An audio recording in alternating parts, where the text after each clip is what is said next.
ሰላም ንኹልኹም ኣብ ዘለኹምዎ ሰናይ ይምነ ሮዚና ኤምሰኹም ዘለኹ ኣብ ዝሓለፈ ግዜ ከም ዝዝከር ን30 መዓልቲ ዝቐፀለ ናይ ዮጋ ቻሌንጅ awakening serious ዝብል ኣዳልየ ነይረ በዛ ኣጋጣሚ እዚ ንኹላትኩም ነቲ ቪድዮ ዝተኸታተልኩሞን ምሳይ ሓቢርኩም ክሳብ መወዳእታ ዝሰራሕኩምን ከመስግነኩም ይፈቱ ተስፋ ይገብር ነቲ ክጅምሩ ከለኹም ኣብ ቅድሚኹም ዘቐመጥኩሞ ዕላማ ሃሪምኩሞ ክትኮኑ ብርግጽ ድማ ከም ተሃርምዎ እምነት ኣለኒ ሎማዓንቲ ነዚ ዝሓለፈ ን30 መዓልታት ዝቐፀለ ጉዕዞ ናይ ዮጋ ከመይ ከም ዝነበረ እንታይ ከም ዝተማሃርኩን ኣብ መጻኢ እንታይ ክገብር ከም ዘለኒን ዝሓስክዎ ነጥብታት ንእሽተይ ጸብጻብ ክገብረ ብኸምኡ ድማ ከመይ ከም ዝነበረ ክግምግም ማለት እዩ ንስኻትኩም ድማ ከምኡ ክትገብሩ ይላበወኩም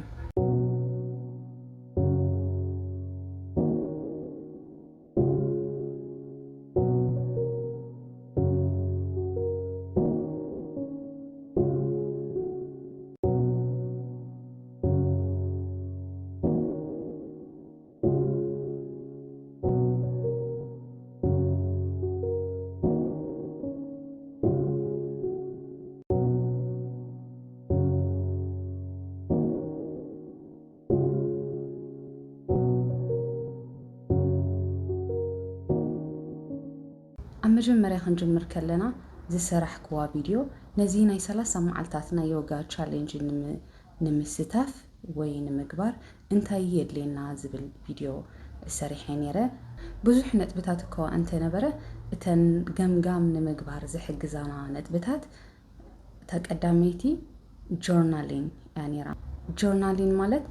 ኣብ ነፍሲ ወከፍ መዓልቲ እዚ ናይ ዮጋ ቻሌንጅ ክንገብር ከለና ዘጋጠመና ነገራት ይሆን ሓሳባት ይሆን ወይ ድማ ስምዒት ከመይ ከም ዝነበረ ክት ምዝግብዎ ተላብየ ነይረ ተኻልኤቲ ድማ እንተኽኢልና ዮጋ እንዳሰራሕና ከለና ቪድዮ ክንሰኣል ሓቲተ ነይረ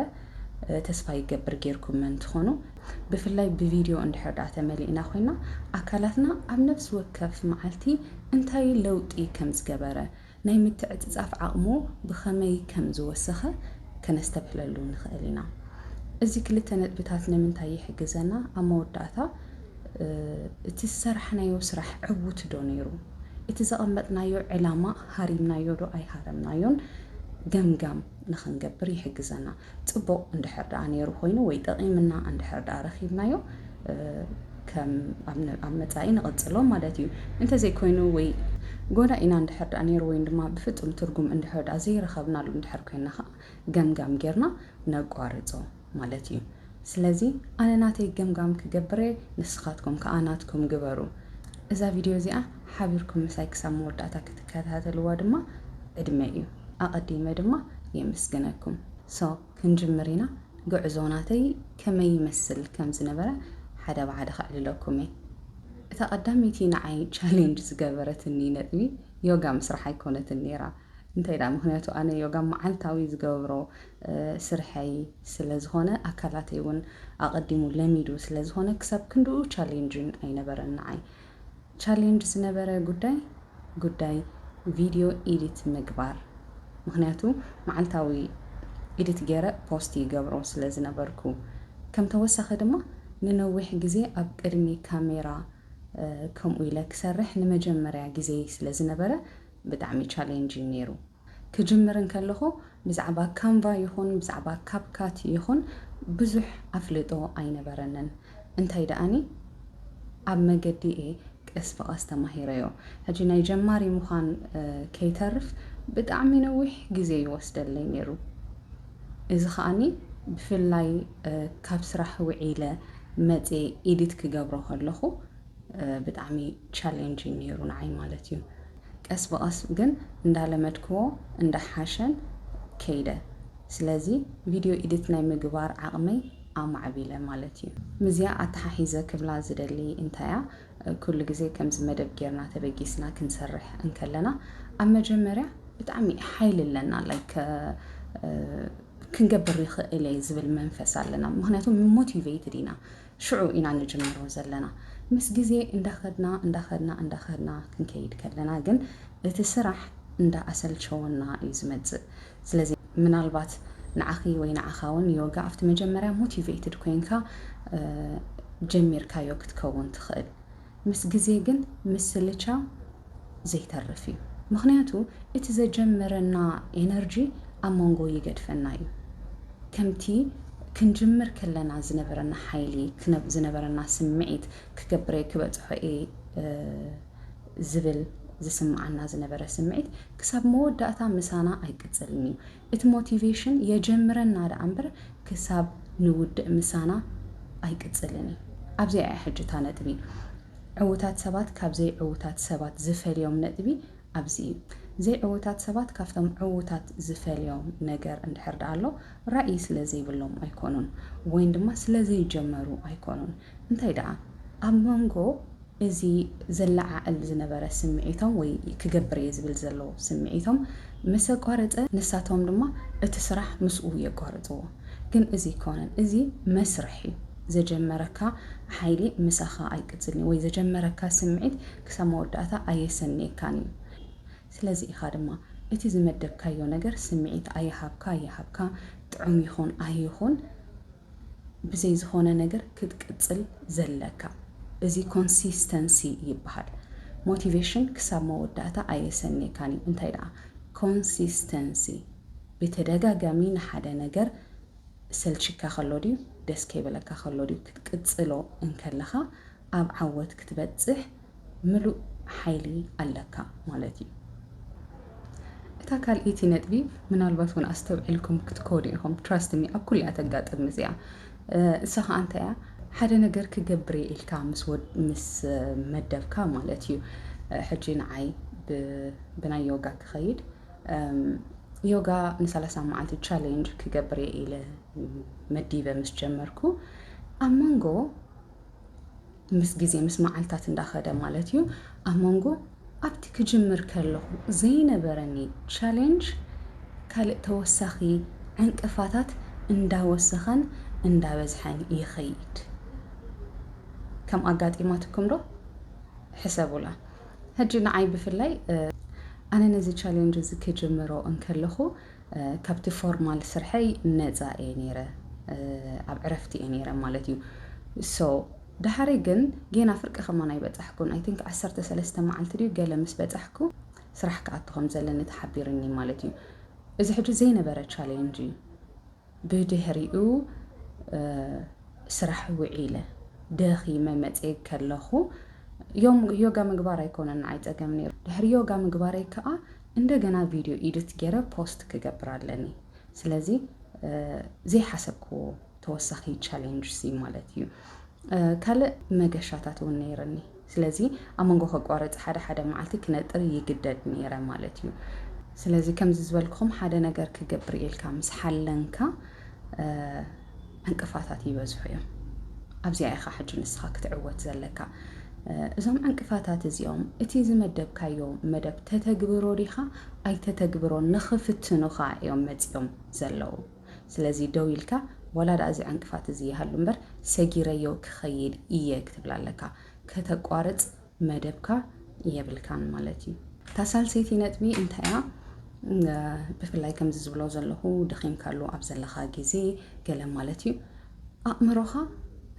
እንታይ ይብለካ ነይሩ ኣእምሮኻ ከዓ እቲ ቀንዲ ቻሌንጅ ዝገብረካ ክፋልካ እዩ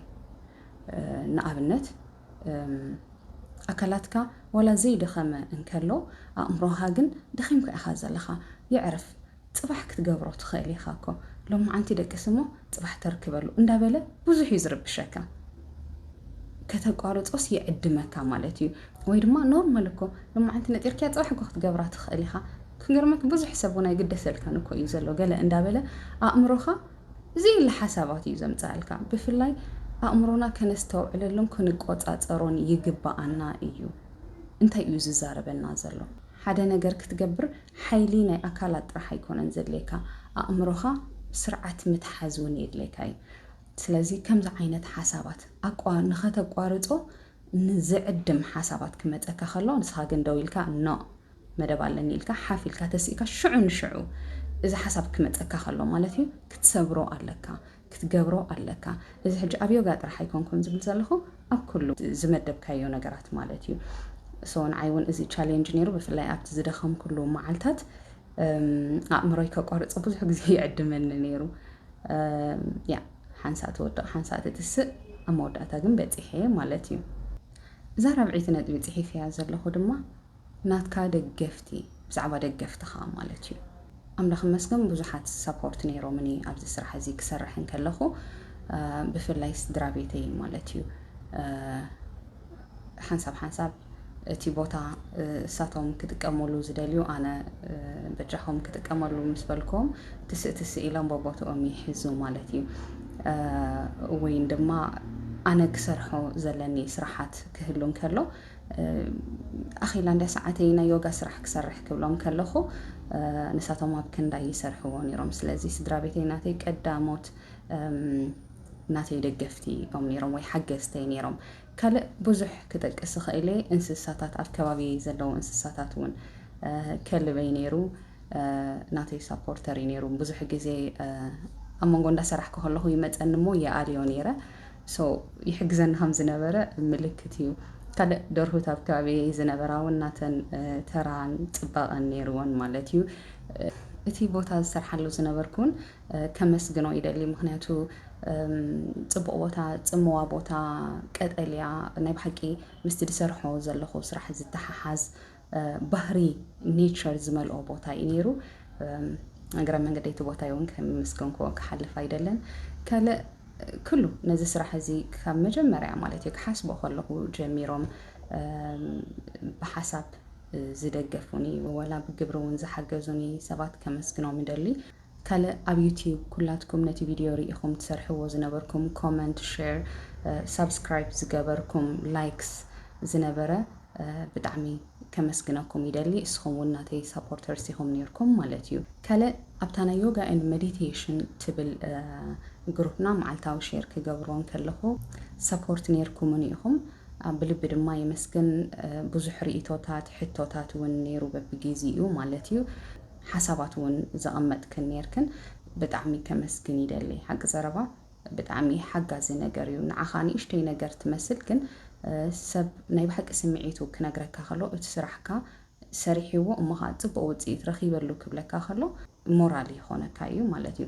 سلازي بمولاتكم ابتا يوغا اند مديتيشن تبل جروب زلخم سبات نايب حق انسخاتكم وناتي سابورترز سلازنبركم بلبي كمسكنكم يفتو مزاناي سابورترز ناتكا ويدين دقفتي ناتكا تبل مساعة حيزة حانت نجار كبلا زدلي على نسخ أنت يا أما جمريا زخونا نجار كتكبر كلها ويكتب الجس كلها بس حد دقفتك هلو خاي خلو يخوني أم زتبع خاي خونو مبزعتو إجزيجن عند حرد أريخمو كلهم إزوم سبات إزيهم كساب مودعتا مساخا أي كتسلون يوم أبتقو عزو نبينخا كتسل اتحتتلو جيزي ألو إذا حجنو هلو أيكون كون زبل زلخو of course ألو سبات كم مجمرة كبديوان أجوخا اندابلوخا كساب مودعتا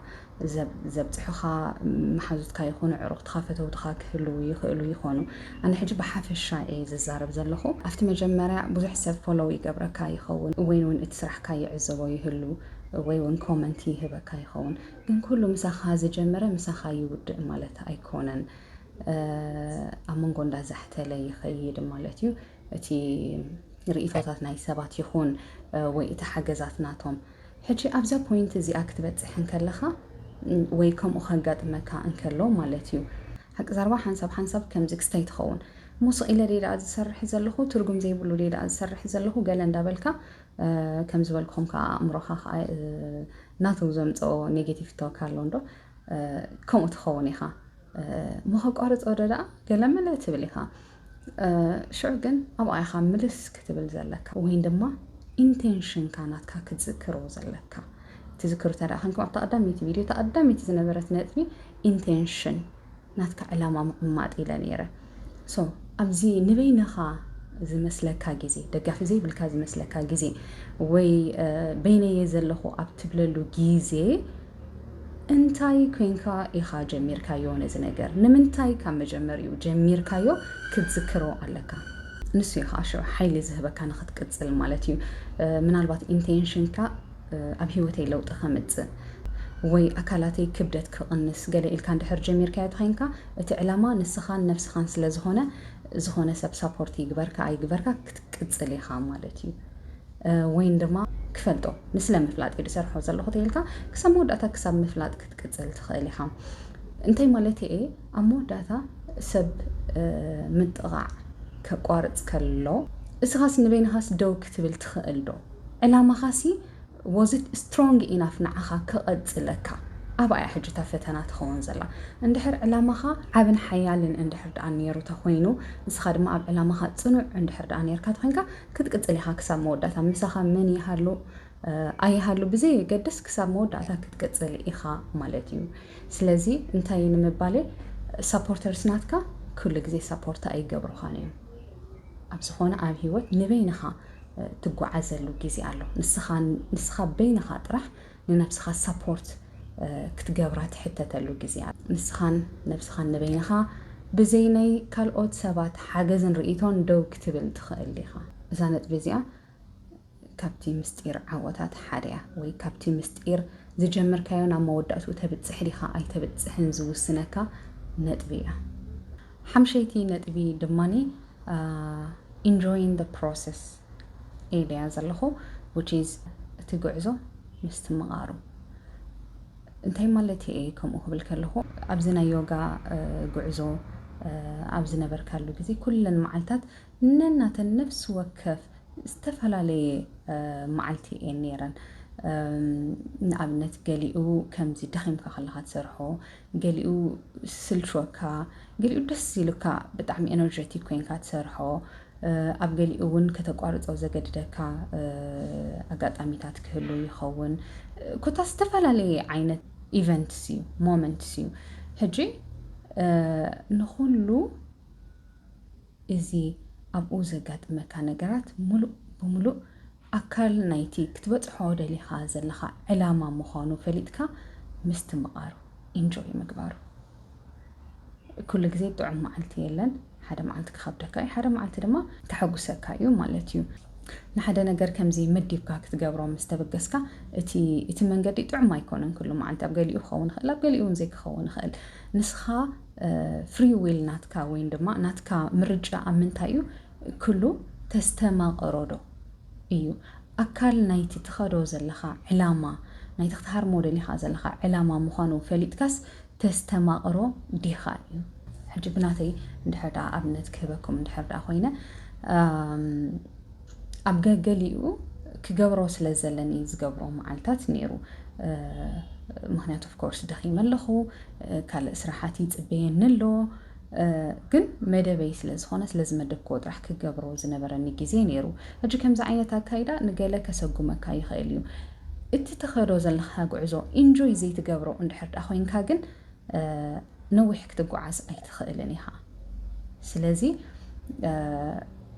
ወላ ዕንቅፋታት ዘጋጠመካ ከይተረፈ ከተስተማቕሮ እዩ ዘለካ ኣካል ናይቲ ጉዕዞ ምዃኑ ፈሊጥካ ከተስተማቕሮ እዩ ዘለካ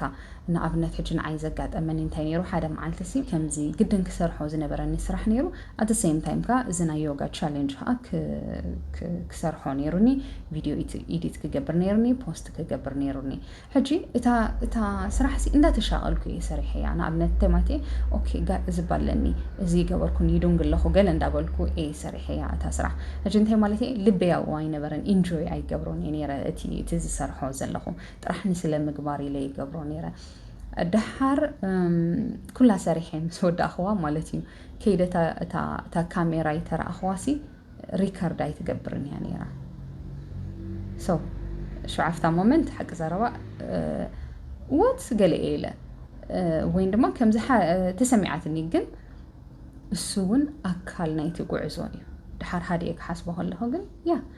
ሕጂ ተቋረጽ ዲኺ ወላስ ክትቅጽሊ ኢኺ ትሕተት ዘለኺ ኖ ክቕጽሊ ኢለ ዝወሰንክሉ ግዜ እዩ ነይሩ ማለት እዩ ሶ እንታይ ንምባሌ ኣብቲ ጉዕዞ ዘጋጥመካ ዝኾነ ይኹን ነገር እንኮላይቲ ዕንቅፋታት ከይተረፈ ኢንጆይ ግበሮ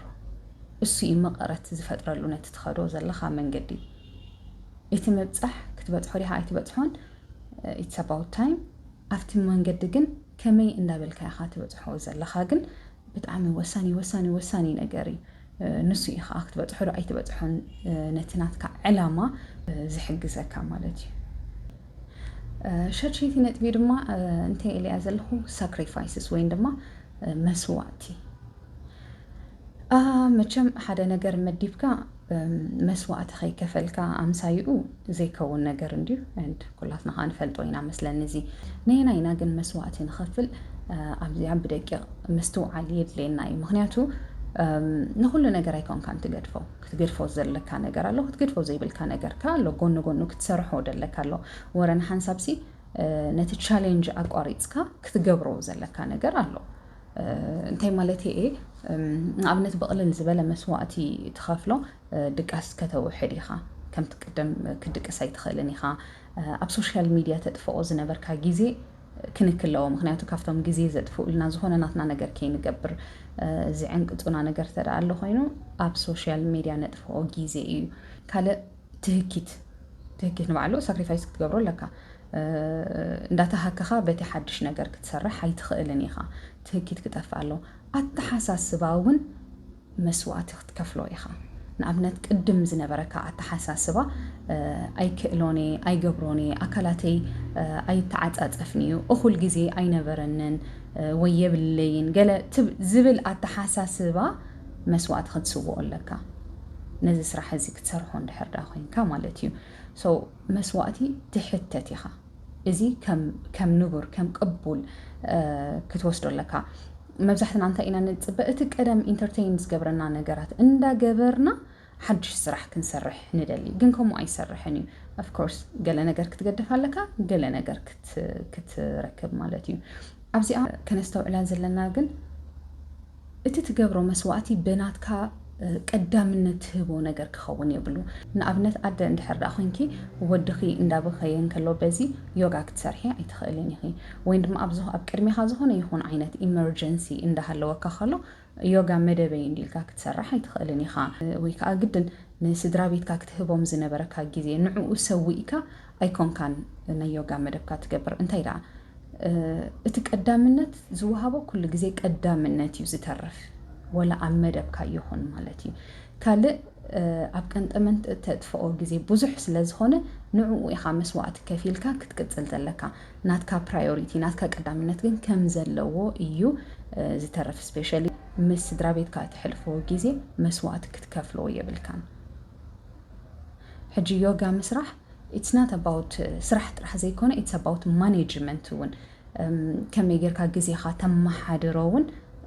ዓቢ ትምህርቲ እዩ ዝህበካ ሶ ዮጋ ኩሉ እዩ መንቀሳቐስ ጥራሕ ዘይኮነ ብዛዕባ ማኔጅመንት ብዛዕባ ምሕደራ ግዜ ትመሃረሉ ባይታ እውን እዩ እታ ሻብዐይቲ ነጥቢ መደብ ወይ ድማ ፕላን እትብል ሕጂ ንሕና መደብ ንገብር ኢና ኣብ ሓነድ ነገር ክበጽሕ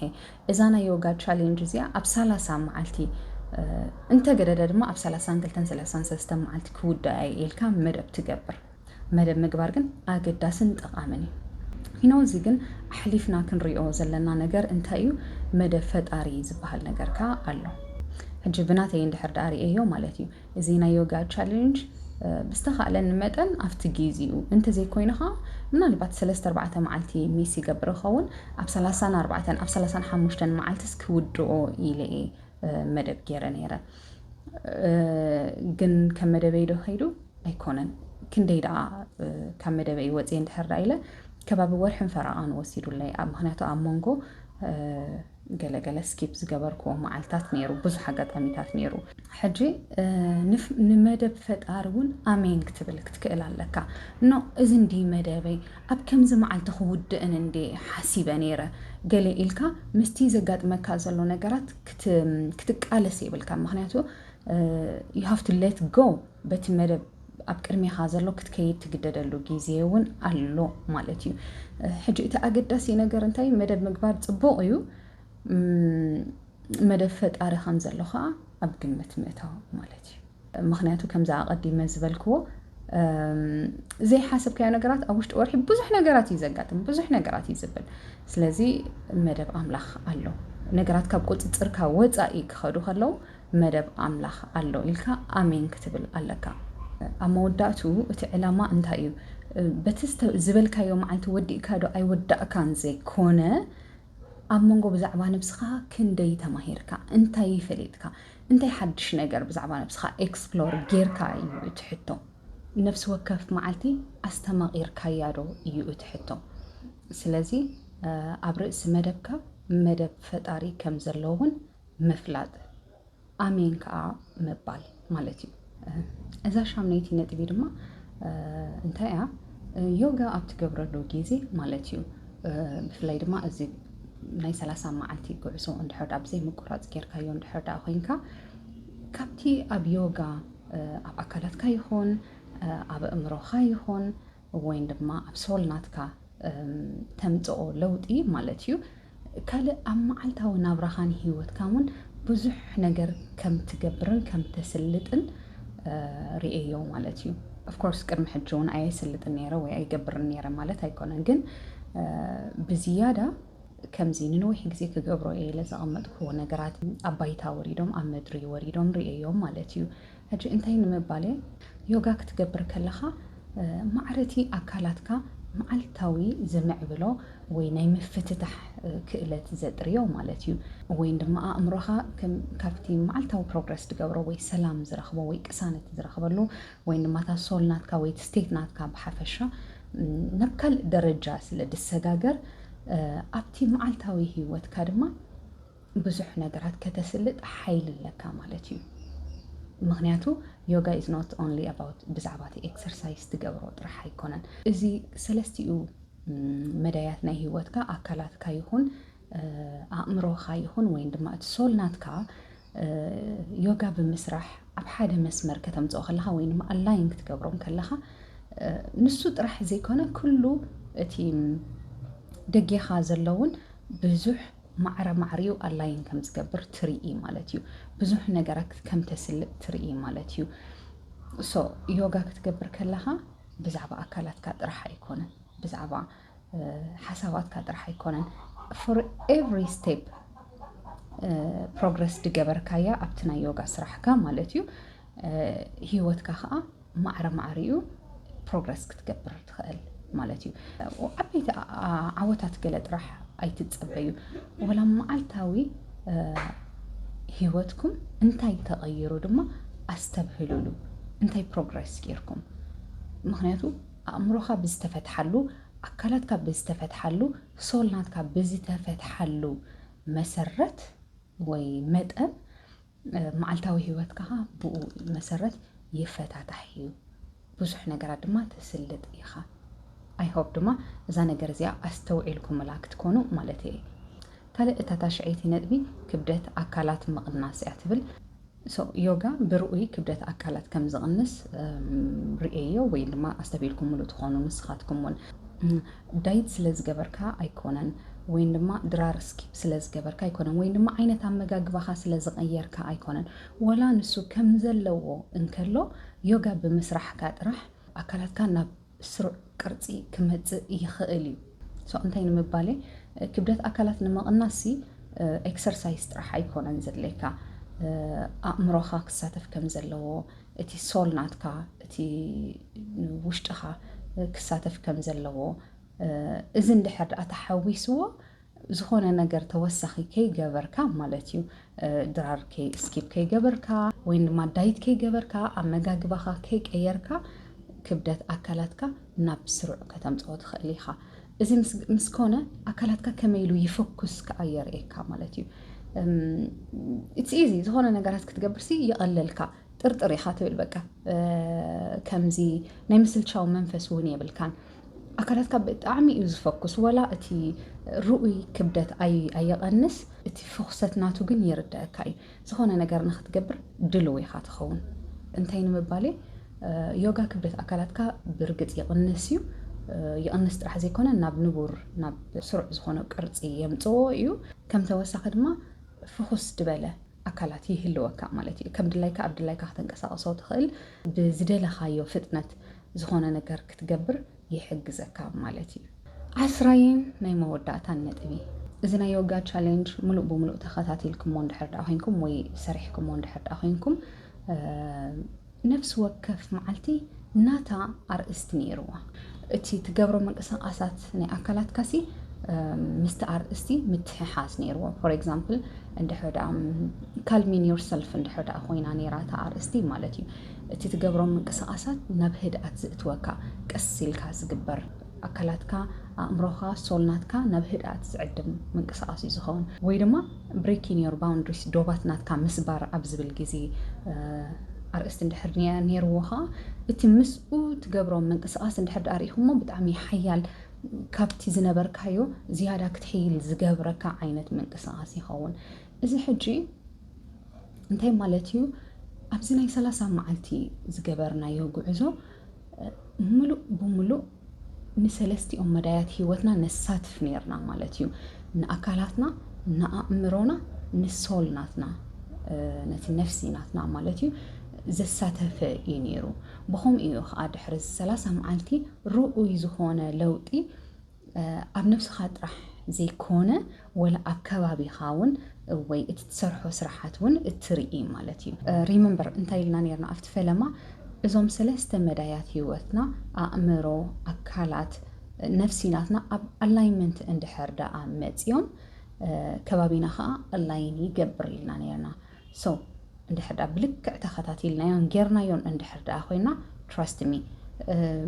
بزح لوطي كم زرعهم رقص أنواعي مالتيو أموداتا نمتقلال انتاي كبلي دالي ازي ناي 3 معلتات قعزو ناي يوغا زنبرا نعي بدعمي ودز إتاو خوينو رخيبيو كرم حجز سرحو زنبركو سرحاتيو حدش ناقر ايكونن